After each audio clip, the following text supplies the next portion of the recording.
Bonjour à tous et bienvenue dans l'épisode 0, le manifeste de Business Concret, le premier podcast francophone inspiré du mouvement entrepreneurial Boring Business. Ce podcast est fait pour celles et ceux qui en ont marre des levées de fonds, des pitchs à rallonge et de l'entrepreneuriat qui oublie qu'un business, c'est avant tout des clients, de la marge, c'est-à-dire un cash flow positif, des équipes et surtout du concret. Quand on dit concret, je parle ici des métiers du tertiaire, souvent physiques ou artisanaux. Je suis Hugo Salard, j'ai 35 ans, papa de 2 enfants et entrepreneur depuis maintenant quelques années, j'y reviendrai juste après. Alors je ne suis pas du tout un expert, au contraire, je découvre une autre manière d'entreprendre que je documente avec vous ici en direct avec ce nouveau podcast. Une manière d'entreprendre qui est plus proche du terrain et de la réalité. Et j'ai décidé de documenter, tout ça, ici avec vous sur ce podcast. Je vous demande d'être indulgent parce que, c'est, pour moi la première fois, que j'enregistre un podcast, en tout cas en tant qu'hôte. Je vais le faire sans montage et en une seule prise. Je suis parti donc de 2 constats, pour documenter, cette nouvelle, mouvance des business concrets. Le premier constat est un constat, macro, qui est qu'on a un entrepreneuriat qui est de plus en plus, éloigné, du réel. Et le second constat, c'est un constat beaucoup plus personnel puisque j'ai moi-même été entrepreneur de la startup nation comme on dit et j'ai vu, ces écueils de près. Premier constat, hem, les gens en ont marre, des pitchs, de startup orientés, sur l'IA, sur des SaaS, B2B, donc des software as a service, B2B, qui sont finalement, sans produit, réel, non palpable et parfois, éloignés, des besoins du terrain. Donc mon premier constat macro est le suivant: un entrepreneuriat éloigné du réel. Il y a une véritable lassitude, en tout cas c'est ce que je ressens et je pense, qu'il y en a beaucoup dans ce cas-là. On a une vraie lassitude de voir toujours, les mêmes modèles de start-up ultra tech, sans lien avec le réel, lever, des millions d'euros pendant que finalement, 99 des entreprises en France sont des TPE ou des PME et ce sont celles qui produisent de la valeur. On le voit en ce moment même avec notamment, l'attrait, pour l'IA, donc l'intelligence artificielle, elle est partout. On parle de l'IA à toutes les sauces, mais finalement l'IA pour l'IA, c'est assez creux. Où sont les gens, qui résolvent de vrais problèmes du terrain? C'est-à-dire, construire une maison, nettoyer, une maison ou une entreprise, garder, des enfants, créer, des objets et rendre des services. Hem, je vous prends un exemple, hein. Un outil IA pour trier ses mails, du support service client encore plus rapidement versus un artisan qui arrive à 8 heures du matin pour réparer, une chaudière. Finalement, quel est l'outil le plus indispensable? Lequel est le plus indispensable à la société plutôt? Pour autant, ça ne veut pas dire, qu'il faut jeter à la poubelle les technologies, la digitalisation, l'automatisation et l'intelligence artificielle dans son ensemble. Au contraire, je pense qu'il faut, les utiliser pour ce qu'ils sont, c'est-à-dire des outils au service d'un objectif, pour répondre à un besoin concret et servir les gens. Mon deuxième constat part finalement d'une expérience personnelle, celle d'une start-up puisque, j'ai eu l'occasion, pendant, 4 ans d'être, le cofondateur, d'une start-up, B2C, donc business to consumer à destination des consommateurs. Je connais bien ces écueils de la startup nation puisque j'ai moi-même créé une start-up. J'ai levé des fonds, on a levé un peu moins d'1 million d'euros et j'ai recruté une dizaine de collaborateurs. C'était, pour info, une application de gestion des contrats et abonnements, pour les particuliers et finalement, s'il y avait un besoin qui existait a priori réellement, bien qu'on n'ait pas su, y répondre puisque, l'entreprise a été liquidée, on était loin en tout cas d'un business concret qui répond à une vraie demande, comme par exemple, réparer quelque chose, nettoyer, servir, concevoir. Et finalement, je le sais parce que je l'ai vécu, personnellement, on se perd rapidement, on veut utiliser le dernier outil à la mode, on change, on change d'orientation stratégique dans la startup nation, on appelle ça pivoter, pour répondre aux souhaits par exemple d'un investisseur. On s'éloigne des besoins concrets des personnes et on monte un modèle de revenu, donc un business model en anglais, qui est parfois très complexe pour pas grand-chose. Pourtant, si on regarde bien au plus près l'économie en France, depuis des centaines d'années, des milliers d'entreprises pratiquent une autre forme d'entrepreneuriat.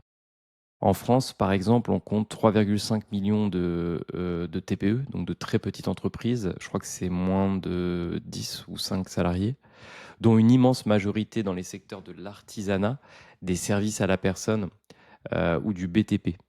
Ce sont finalement ces entreprises qui emploient plus de 20% de la population active. Et dans les médias, je pense par exemple dans les Échos ou Madines, on parle énormément des levées de fonds. D'ailleurs, chaque semaine, on monitore on monitore la bonne santé de l'écosystème grâce à la valeur et au montant total des levées de fonds de la semaine, ce qui est une aberration puisqu'on ne parle jamais de la production, de ce que ça rapporte à la société. Et on le voit bien d'ailleurs, de nombreuses sociétés qui étaient considérées comme des licornes, c'est-à-dire valorisées à plus d'1 milliard d'euros, euh, sont en réalité, enfin, gagnent moins de chiffre d'affaires et ne valent pas ces montants-là. Finalement, les entreprises qui sont des business concrets en français, donc j'ai appelé ça business concret, mais ce sont les boring business en anglais aux États-Unis. Ces entreprises répondent à une équation qui est simple, mais qui fonctionne. C'est-à-dire, d'une part, premièrement, une demande forte, pérenne, qui existera toujours de la part des consommateurs. Donc on est en B2C très généralement. Deuxième valeur de l'équation, c'est une solution simple. J'ai un problème avec ma chaudière, j'appelle mon plombier. Et troisième point, un pricing, donc un prix qui est réaliste euh, et qui n'est pas complexe. Et finalement, très rapidement, en France, ces business concrets, ce sont par exemple les entreprises de nettoyage à domicile pour les particuliers ou les entreprises, les plombiers, les électriciens, les chauffagistes, les crèches, les garde-meubles, et on peut en citer des dizaines, les entreprises de rénovation, les entreprises d'installateurs de panneaux solaires, tous les réparateurs aussi afférents, les déménageurs, etc., etc. Le point commun finalement de ces métiers, et c'est le principal, dans ces business concrets, ce qu'il faut retenir, c'est que finalement, il n'y a pas besoin d'inventer un marché. Le marché, lui, est déjà là. Il faut juste mieux l'exécuter que les autres. Et j'en passe donc à la troisième partie de ce manifeste, c'est la découverte, puisque depuis maintenant quelques semaines, j'ai découvert et je documente mes apprentissages au moyen d'une veille que je pourrais vous partager d'ailleurs si ça vous intéresse. La découverte, c'est donc les mouvements aux États-Unis qu'on appelle Boring Business, Sweaty Startup ou même Blue Collar Startup. Pardon. Donc Sweaty Startup ou Startup transpirante, hein, c'est un petit peu un pied de nez finalement à la Startup Nation. Et Startup transpirante, c'est un concept inventé par Nick Hubert, qui est un entrepreneur qui a fait succès notamment dans les entreprises de gardiennage, garde-meubles pour les particuliers, avec d'abord une première entreprise qui permettait de bouger facilement en tant que déménageur les meubles des étudiants, et puis ensuite une entreprise de garde-meubles dans plusieurs États américains.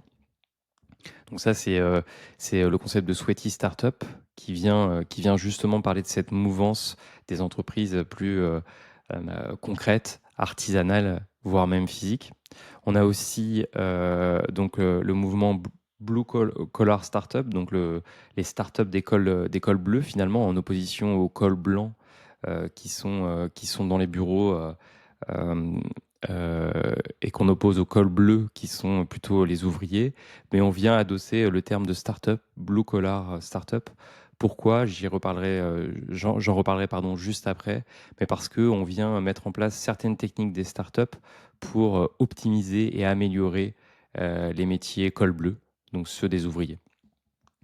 Le dernier mouvement de cette grande tendance de fond des business concrets ou des boring business, c'est le mouvement contrarian thinking de Cody Sanchez qui, pareil, s'éloigne un petit peu des modèles traditionnels de la startup pour revenir à quelque chose de très concret, donc des business très concrets, très rentables, avec un cash flow, c'est-à-dire un bénéfice positif dès les premières minutes de l'exercice de ce métier.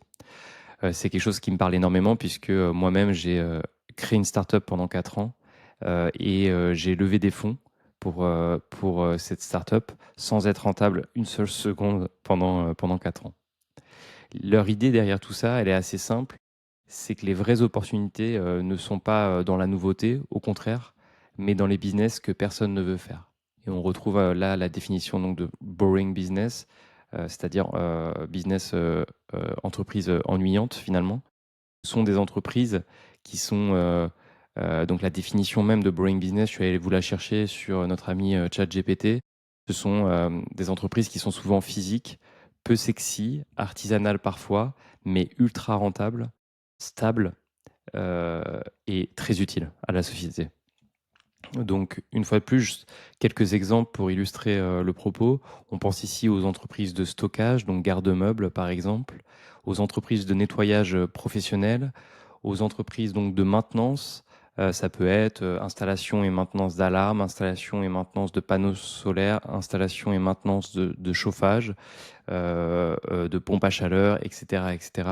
Tout ce qui a trait au déménagement, bien évidemment, à la plomberie, à la rénovation des bâtiments, à la garde d'enfants, par exemple, également, au nettoyage au Karcher, etc., etc. Ce qui est très intéressant avec ce modèle des business concrets ou des boring business, c'est que on peut le résumer en 3 points. Premier point, il y a une forte demande qui ne faiblit pas. Deuxième point, l'offre de services n'est pas toujours au niveau. C'est-à-dire que dans le paysage concurrentiel pour un métier donné, par exemple, prenons les plombiers, eh bien, euh, il- le service n'est pas toujours au niveau. C'est-à-dire que, par exemple, on va avoir un service client qui est inexistant. La personne, le plombier ne répond pas forcément rapidement au téléphone. S'il y a un problème, pardon, suite à une intervention, on va avoir du mal à le joindre. On va avoir parfois des interventions de faible qualité. J'ai envie de dire, comme dans tous les métiers, on a des niveaux d'intervention qui sont différents et parfois qui sont très mauvais. Et puis, on va avoir des prix qui sont opaques, voire excessifs pour des interventions assez simples. Là, on pense évidemment à la problématique du serrurier qui vient en urgence et qui facture plus de 1000 euros une intervention très rapide. C'est ce que pu voir encore sur LinkedIn très récemment. Et le troisième point qui revient très souvent dans cette mouvance, troisième point de la définition, dernière chose, c'est que beaucoup de ces entrepreneurs artisanaux ou dans ces entreprises de services aux consommateurs ne maîtrisent pas justement les outils tech, donc les outils des startups.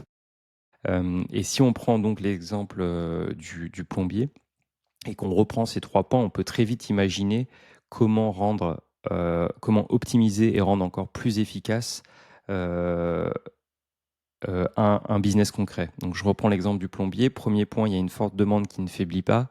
Le plombier fait partie des 10 métiers artisanaux les plus demandés. Tapez sur Internet. Je vous laisse regarder la demande pour le rôle de plombier. C'est assez impressionnant. Donc ça répond au premier critère. Deuxième critère, l'offre de service n'est pas toujours au niveau. Regardez également les avis Google sur les plombiers. On a vraiment de tout. Alors il y a des entreprises qui fonctionnent très bien et d'ailleurs elles sont très demandées, hein, les entreprises de plomberie qui fonctionnent bien. Pour autant, le niveau est assez disparate et on peut très rapidement en améliorant de 10 à 20% le niveau d'un service, être dans le top 10% d'une ville pour la plomberie. Le service client est inexistant. C'est, par exemple, je vous invite à téléphoner à 3 plombiers différents. Vous verrez, c'est pas simple de les avoir au téléphone immédiatement. C'est pas simple d'avoir un devis et c'est pas simple d'avoir une intervention dans la semaine, par exemple. Et puis ensuite, ça, je ne vais pas passer trop de temps là-dessus, mais le prix est bien sûr excessif très souvent, hein. En tout cas, c'est un sujet qui revient très souvent. On a des business qui sont assez opaques. Une intervention, par exemple, pour déboucher un évier, elle va varier énormément en fonction des plombiers qui sont contactés. D'ailleurs, c'est ce qui explique, c'est une des raisons qui explique le succès d'une plateforme comme Mes Dépanneurs qui vient poser un prix fixe sur une intervention de plomberie. Donc on voit que par exemple, j'ai pris le premier métier au hasard, la plomberie, mais elle répond déjà à ces trois critères. Donc une demande très forte de la part des consommateurs, un service qui n'est pas toujours au niveau dans le paysage concurrentiel, et dernière chose, des entrepreneurs qui ne maîtrisent pas forcément justement les outils tech. Et donc il y a un très fort potentiel d'optimisation du service.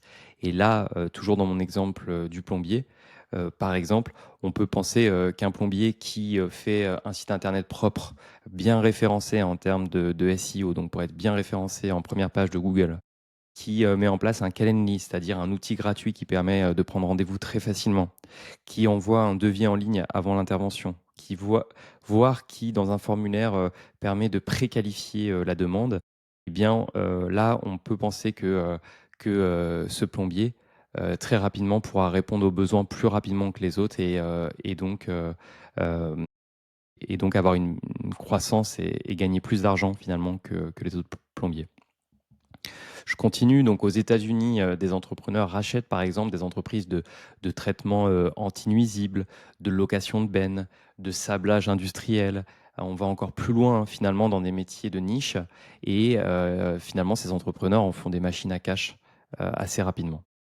Cody Sanchez, par exemple, insiste sur l'effet de levier sous-estimé de ces business, donc qui permettent souvent de générer du cash flow dès le premier mois et peuvent être industrialisés avec très très peu de moyens, justement grâce à la tech ou grâce à des recrutements performants. J'y reviendrai dans les prochains épisodes. Je vais m'inspirer notamment d'une citation de Nick Hubert pour finir cette section. The best businesses are the ones nobody wants to do. Donc les meilleurs business sont ceux que personne ne veut faire. On s'inspirera aussi de modèles qui fonctionnent ailleurs, par exemple les franchises de magasins, les rachats de micro-entreprises, ça existe aussi, les business hérités, donc les entreprises familiales par exemple, et qui sont ensuite transformées digitalement. Et je consacrerai plusieurs épisodes à la reprise d'entreprises pour les digitaliser. D'ailleurs, ça me fait penser là comme ça qu'on a énormément de départs à la retraite dans les PME familiales, notamment dans les services tertiaires. Je pense à la rénovation et au bâtiment. Et que là, il y a aussi de grandes marges à faire et d'argent à gagner en reprenant des business familiaux et en les digitalisant. Je fais une petite pause pour prendre mon chargeur et on continue. Quatrième section de ce manifeste, et j'arriverai à la fin, c'est les objectifs de ce podcast. Vous l'avez compris, je veux documenter la création ou la reprise des entreprises business concret ou boring business. Mon objectif, ça va être de montrer les étapes qu'il existe pour créer ou reprendre une entreprise de business concret, les outils à mettre en place et ceux à éviter, les doutes et les échecs auxquels on peut être confronté et les décisions à prendre, que ce soit du recrutement, du modèle de revenu, des prix à fixer, etc. etc. L'objectif, c'est de vous documenter ça sans bullshit, c'est-à-dire en étant justement le plus concret possible, si je puis me permettre, et d'aider d'autres à aller sur ce chemin et à revenir à un entrepreneuriat qui soit beaucoup plus en prise avec le réel. Je le précise tout de suite, je n'ai pas d'entreprise. Je suis entrepreneur. Comme je le disais, j'ai créé plusieurs entreprises. Je suis aussi consultant en protection des données personnelles. Et à ce stade, je n'ai pas encore créé ou repris de business concret. Mais c'est une chose qui m'intéresse énormément, que je veux apprendre et que je documente avec vous justement en direct. Il y a très très peu de contenu francophone sur le sujet et je pense que ça peut être très intéressant de parler et d'échanger avec vous sur ce sujet. On a des signaux faibles, hein, puisqu'il y a de plus en plus euh, de personnes qui ont fait des longues études, par exemple, des écoles de commerce, des écoles d'ingénieurs, qui reviennent à des business concrets et qui font des reconversions professionnelles eux-mêmes, d'ailleurs, sur des métiers type plombier, électricien, etc. On est dans une véritable quête de sens, que ce soit au niveau personnel, mais aussi au niveau écologique, par exemple. Et puis, on sent des signaux faibles, hein, à l'instar de Mathieu Stéphanie, donc l'hôte et entrepreneur, l'hôte du podcast Génération Do It Yourself, qui expliquait encore dans sa newsletter l'impact du mouvement Blue Collar Startup. Donc on sent des signaux faibles et finalement j'ai trouvé assez peu de contenu sur français sur ce sujet et j'ai décidé donc de lancer ce podcast Business Concret. L'objectif c'est d'apprendre en faisant, vous l'avez compris, de partager sans aucune prétention. L'idée, c'est d'être dans la vraie vie entrepreneuriale avec vous. C'est un peu un carnet de bord audio finalement que j'essaierai de publier chaque semaine, peut-être même un peu plus, pourquoi pas. On parlera donc des bons choix, des erreurs, des outils testés. Euh, on découvrira, pour celles et ceux qui ne connaissent pas, Notion, Google Workspace, l'intelligence artificielle, mais aussi des outils beaucoup plus terre à terre. On parlera des devis ratés, des appels d'offres gagnés, des galères de recrutement. Ce podcast sera enregistré en une seule prise, sans montage. C'est ce que je fais là. Donc, merci pour votre tolérance et votre indulgence. Les épisodes dureront un peu moins que ça. Donc, là, on est à 21 minutes. On essaiera de faire un peu moins de 20 minutes. Mon positionnement est le suivant. Je ne suis ni coach, ni formateur. Et je ne le serai jamais, a priori. Je suis un entrepreneur. Mon objectif, c'est d'apprendre en marchant. Donc, je vous partage mes questions, mes recherches et surtout mes réponses et mes avancées. J'espère que ça pourra vous servir. Peut-être que ça vous inspirera à faire un pas vers un business plus ancré dans le réel et donc plus concret. Si cette vision vous parle, donc je vous invite à vous abonner à ce podcast, s'il vous plaît. Je publierai un épisode par semaine. Le format sera donc court, plus court que ça d'ailleurs, et concret. Je tournerai essentiellement en solo pour documenter mes apprentissages, mais je recevrai parfois des invités du terrain, donc avec un format qui s'appellera pas si boring. Donc pas si boring que ça, pas si ennuyeux que ça, et on recevra à chaque fois un invité qui a monté un business concret. Ça commencera d'ailleurs dans les prochains épisodes avec une entrepreneuse qui a créé euh, euh, une nouvelle forme de crèche, donc de garde d'enfants, de mini crèche privée. On parlera bien évidemment aussi de plomberie, de nettoyage, de gestion d'équipe, de marge, de recrutement, de création d'entreprise. Finalement, on parlera de vrai business.